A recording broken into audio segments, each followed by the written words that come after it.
Buenos días, mis estimados estudiantes de Derecho Romano de la sección 1. Continuando pues con el desarrollo de la materia, nos toca estudiar el tema número 6 del módulo 1, que por cuestiones metodológicas y pedagógicas yo lo indico como el tema 2, porque es continuación del tema 1 que ya hemos estado desarrollando. Recuerdan ustedes que en el tema 1 habíamos dicho que el derecho romano en sentido restringido, ¿verdad? O en sentido restringido se podía decir y definir como todo el derecho que estaba contenido en la obra jurídica del emperador Justiniano denominada Corpus Iuris Civilis. Entonces esto es una continuación de ese punto como tal, del estudio del derecho romano en sentido restringido.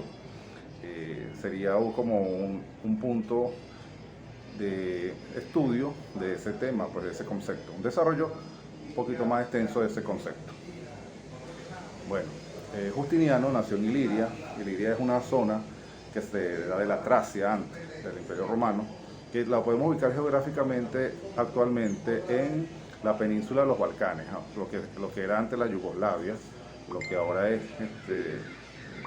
Croacia, de Serbia.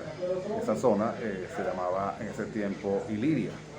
Bueno, él nació ahí y su tío Justino, en el año 482, al fallecer, él era el emperador del Imperio Romano de Oriente.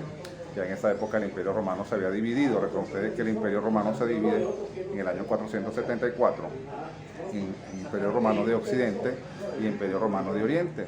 Y el Imperio Romano de Oriente, cuya capital era Constantinopla, pues estaba a manos de este señor Justino. Y Justino, pues en el año 482, al fallecer, señala como heredero al trono a su sobrino, Justiniano.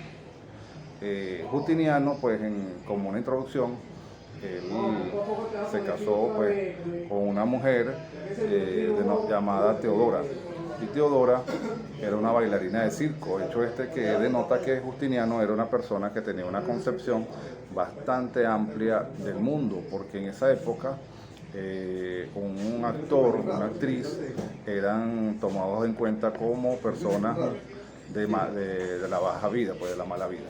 Una persona que era actriz de circo o actriz de teatro era muy mal visto en la sociedad. Por eso Justiniano era un hombre de avanzada, porque de hecho está diciendo pues con su conducta de que no estaba de acuerdo con esa clasificación de las personas, y estas personas tenían disminuida su capacidad jurídica, eran mal vistas por la sociedad, y también desde el punto de vista jurídico eran menoscabados sus derechos.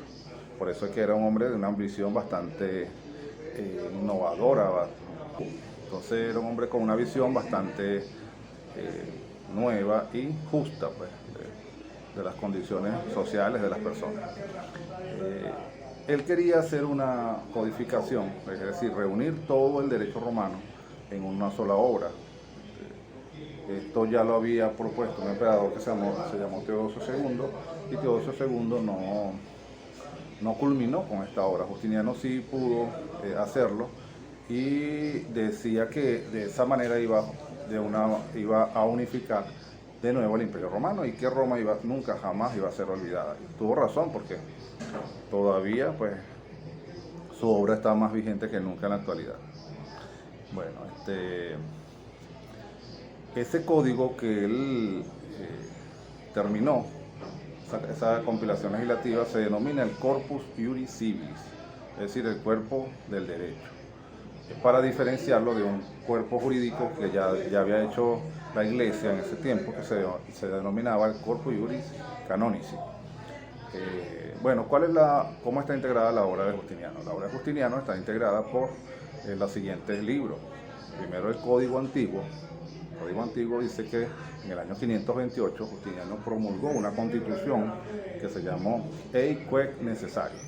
Una constitución imperial no es como una constitución actual, sino que era un edicto en el cual pues estaban las órdenes del emperador, que era un edicto, o se podía hacer a través de una forma mediante la Constitución Summa Rei Publica. Se promulga este código, se publica, y este código se ha perdido. O sea, se sabe que existió porque, bueno, por la tradición, la costumbre oral, y se le llama Codex Vetus por ser viejo, o código antiguo.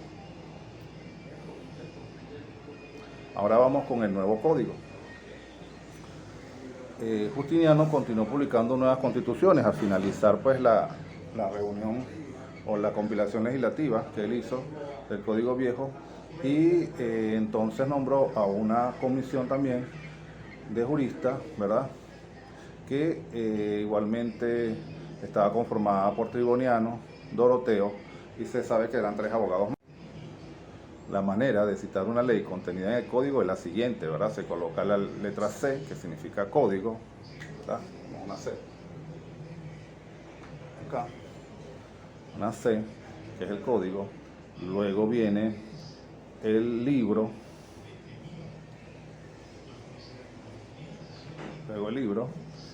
Luego viene el título.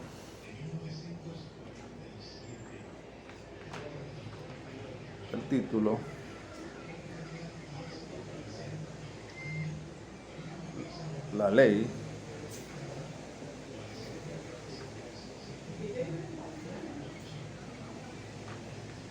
y por último se cita el párrafo.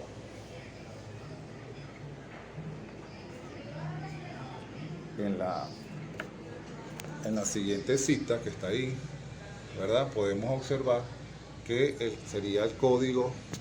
La letra C hace referencia al código.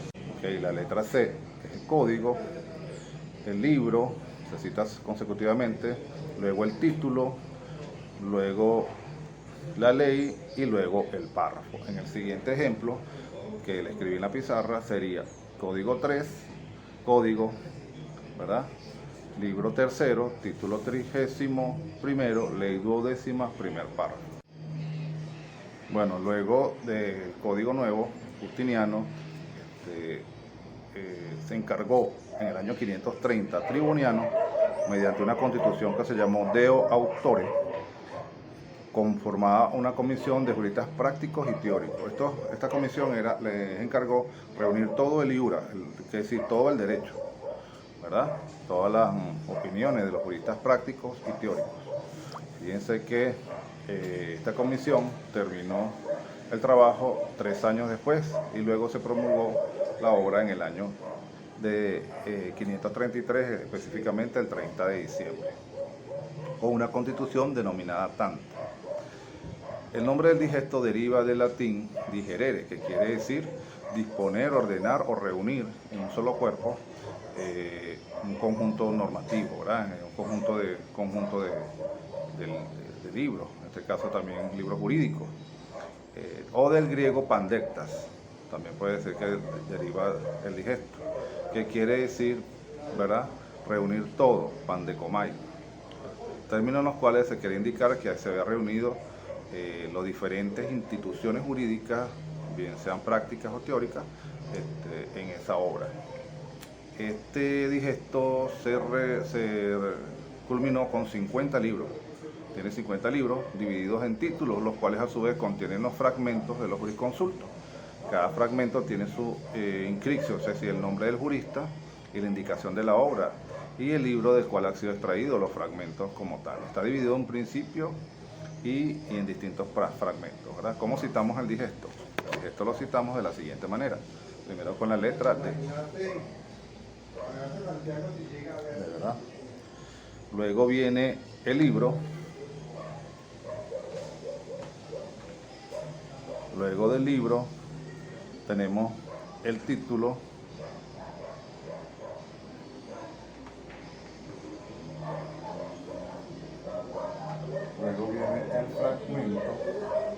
Luego viene el fragmento, ¿verdad?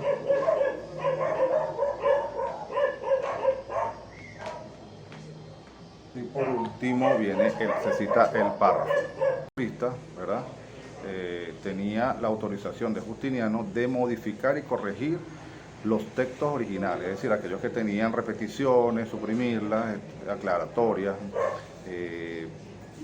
palabras más comprensibles, adaptarlas, ¿verdad?, modificarlas. Esto se llama interpolaciones, para diferenciarlas de los glosemas, que los glosemas fueron modificaciones que habían sufrido los textos antiguos antes pues, de Justiniano. Entonces, podía ser que en este caso pues tenían esa facultad de de modificar y alterar pues, los textos de estas opiniones y de estas tesis jurídicas que tenían los juristas más renombrados en esa época. Luego, las institutas. Las institutas, Las institutas está dividida de la siguiente manera, en 4 libros. El primer libro trata de las personas, el segundo de las cosas, de la propiedad, del testamento. El tercero contiene las obligaciones por contrato, la sucesión intestada, y el cuarto las obligaciones por delito y proceso privado, es decir, que el cuarto tiene derecho penal. Cada libro está subdividido en títulos y entre los cuales se distingue un principio y los párrafos. ¿Okay? ¿Cómo se citan las institutas? Se cita con la letra I.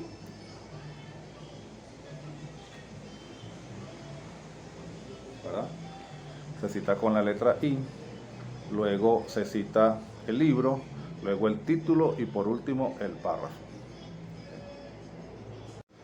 En la siguiente cita, las institutas sería institutas, libro segundo, el título 10º y el párrafo segundo. Y por último, Justiniano, pues en el Corpus Juris Civilis tiene la compilación que se denomina las novelas, ¿verdad? Fíjense que Justiniano, después de haber hecho esta compilación, continuó emanando constituciones imperiales en referente a la organización del Estado, que es el derecho administrativo, y en materia de lo que es en materia del derecho público y en materia de derecho canónico, que era la materia religiosa. Estas constituciones, ¿verdad?, por expresa disposición del emperador, no podían ser modificadas de ninguna manera por los juristas que estaban haciendo la compilación.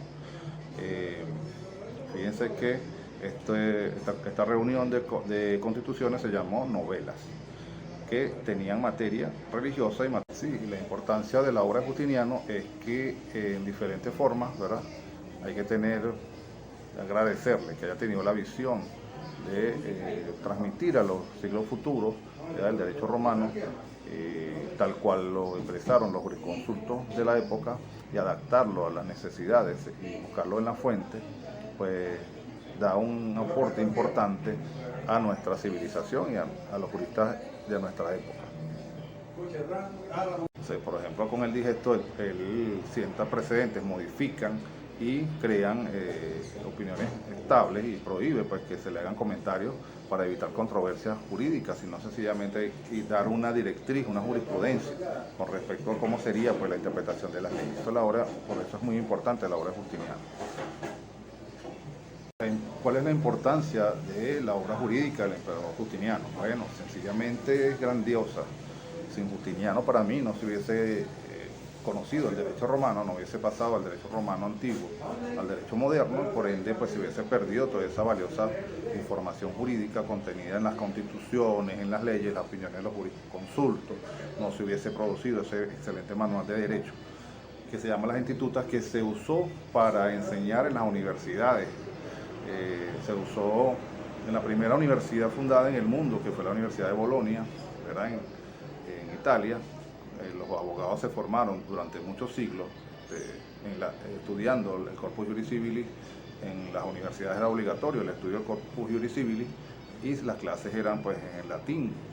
Entonces tenía que aprender el abogado pues dominar pues el latín en esos siglos y estudiar, formarse con el Corpus Juris Civilis, así como un cristiano se forma con la Biblia, pues el abogado tenía que formarse con el Corpus Juris Civilis a la mano.